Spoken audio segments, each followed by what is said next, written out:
14ই March বদলে দেওয়া যায় না।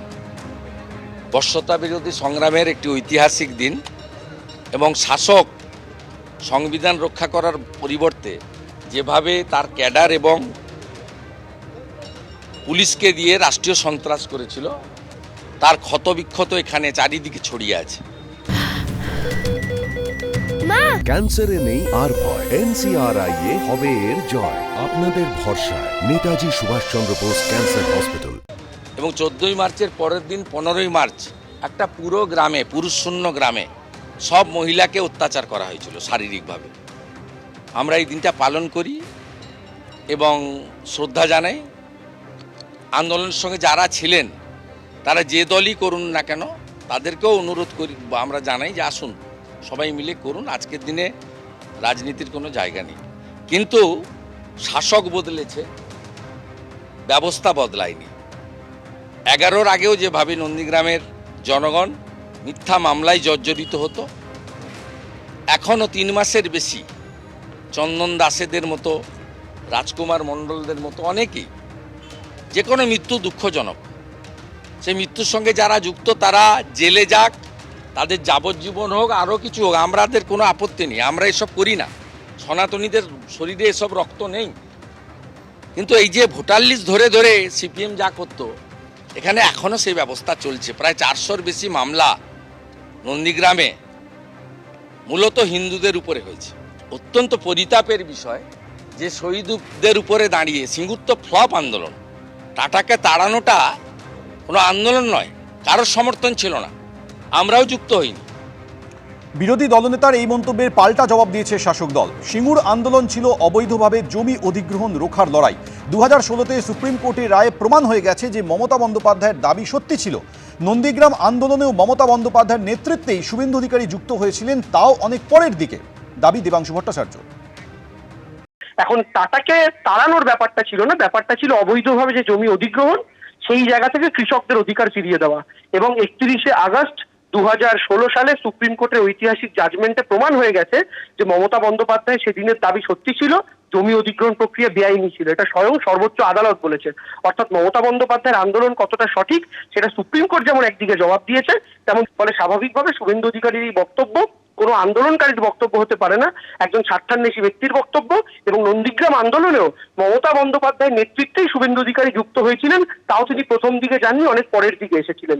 সেটা পূর্ব মেদিনীপুরের মানুষও জানেন। ফলে স্বাভাবিকভাবেই আমরা বলতে চাই যে শুভেন্দু অধিকারীর এই সমস্ত বক্তব্য একজন রাজনীতিবিদ হিসাবে, এবং আমরা মনে করি একজন প্রকৃত আন্দোলনকারী হিসাবে তিনি যদি বলে থাকেন, সেই বক্তব্য সমীচীন নয়। নন্দীগ্রাম দিবসে শহীদদের শ্রদ্ধা জানানো নিয়েও অব্যাহত শাসক বিরোধী টানাপোড়েন।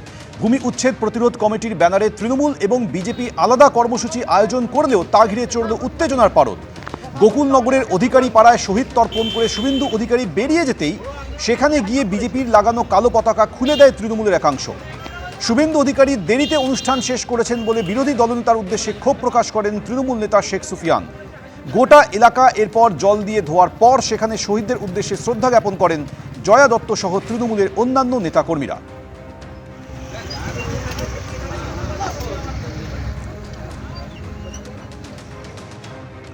নন্দীগ্রামে নির্ধারিত সময়ের পর মঞ্চ ছেড়েছেন শুভেন্দু অধিকারী। পুলিশ নন্দীগ্রামে তাদের কথা শুনছে না, চাঞ্চল্যকর দাবি করেছেন শেখ সুফিয়ান। এখানকার পুলিশ প্রশাসন হচ্ছে বিজেপির পদলেহন করছেন, বিজেপির দালালি করছেন। পুলিশের সামনে বসে সিদ্ধান্ত হলো 10টার মধ্যে তাদের সভা শেষ হবে, তারপরে আমরা বাফার টাইম থাকবে তার 1 ঘন্টা, তারপরে আমরা শুরু করব। তারা 10টা 45-এ শেষ করেছে, পুলিশ বাক্যলাভ করতে পারেনি। পুলিশ শুভেন্দু অধিকারীর চাটুগিরি করছে আজকে। তাই তৃণমূল কংগ্রেসের এখানে পুলিশ দরকার নেই। এখানে পুলিশ থাকবে কেন? আমরা পুলিশকে বলেছি এখান থেকে যাও, কোনো পুলিশ লাগবে না। দের না আমি ভূমিচ্ছেদ প্রতিরোধ কমিটি, আমাদের প্রশাসন না, প্রশাসন এখন নন্দীগ্রামের প্রশাসন বিজেপি।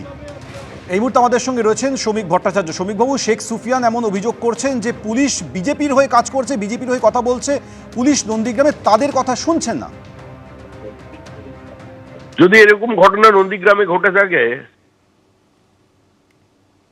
তাহলে এটা তো সুখবর পশ্চিমবঙ্গবাসীর কাছে। কারণ পশ্চিমবঙ্গ আর কয়েক বছরের মধ্যেই পশ্চিম বাংলাদেশ হতে চলেছে। আজকে শেখ সুফিয়ানদের কথায় পশ্চিমবঙ্গ চলবে না।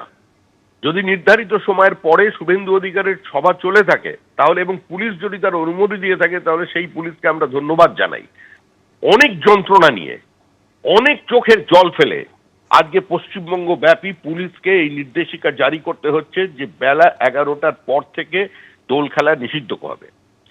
অনেক যন্ত্রণা নিয়ে আজকে বিধাননগর পুলিশকে ব্যারিকেড লাগিয়ে দিতে হচ্ছে যে এই জায়গা দিয়ে সল্টলেক বাসির কোনো গাড়ি যাওয়া যাবে না, কারণ এখানে যারা আছে তারা বাংলাদেশি মুসলিম অনুপ্রবেশকারী এবং রোহিঙ্গা, যারা সল্টলেকে বিনা অনুমতিতে মসজিদ তৈরি করেছে এবং যারা সল্টলেককে দখল করবার জন্য, সল্টলেকে আতঙ্ক তৈরি করবার জন্য বাইরে থেকে এসে তাদের উপাসনা স্থল থাকা সত্ত্বেও এখানে নামাজ পড়তে এসেছে। আমরা কারোর উপাসনার বিরোধী নই, আমরা কোনো বিশেষ সম্প্রদায়, বিশেষ ধর্মের বিরোধী নই। আমরা ভারতীয় মুসলমানদের পক্ষে, যারা এই দেশটাকে দারুল হারব মনে করে না আমরা তাদের পক্ষে, যারা এই দেশটাকে নাপাক মনে করে না আমরা তাদের পক্ষে। কিন্তু আজকে যে পুলিশ আমাদের কাছে পুলিশ বলছেন, পুলিশ অফিসার, আইপিএস অফিসাররা পর্যন্ত বলছেন যে আর পারছি না, আর পারা সম্ভব নয়। আজকে কত ব্যথা নিয়ে আজকে একজন পুলিশকে হিন্দুর ঘরে জন্মে তাকে আজকে দোল খেলা বন্ধ করবার জন্য সার্কুলার জারি করতে হচ্ছে। তো সেই জায়গায় দাঁড়িয়ে যদি নন্দীগ্রামের পুলিশ নির্ধারিত সময়ের পরেও শুভেন্দু অধিকারীর সভা চালিয়ে দেওয়ার অনুমতি দিয়ে থাকে, তাহলে ঠিক করেছে এবং এটাই হবে। ওই শেখ সুফিয়ানরা পশ্চিমবঙ্গের মালিক হবে না, হতে আমরা দেব না। পশ্চিমবঙ্গের ইতিহাস আমরাই লিখব। অনেক ধন্যবাদ শ্রমিকবাবু আমাদের সঙ্গে কথা বলার জন্য। এই মুহূর্তে আমাদের সঙ্গে রয়েছেন বিকাশ রঞ্জন ভট্টাচার্য। বিকাশবাবু, আমি আপনার কাছে আসছি, তবে তার আগে আরও একবার শোনাবো শেখ সুফিয়ান ঠিক কি বলেছেন। এখানকার পুলিশ প্রশাসন হচ্ছে বিজেপির পদলেহন করছেন, বিজেপির দালালি করছেন।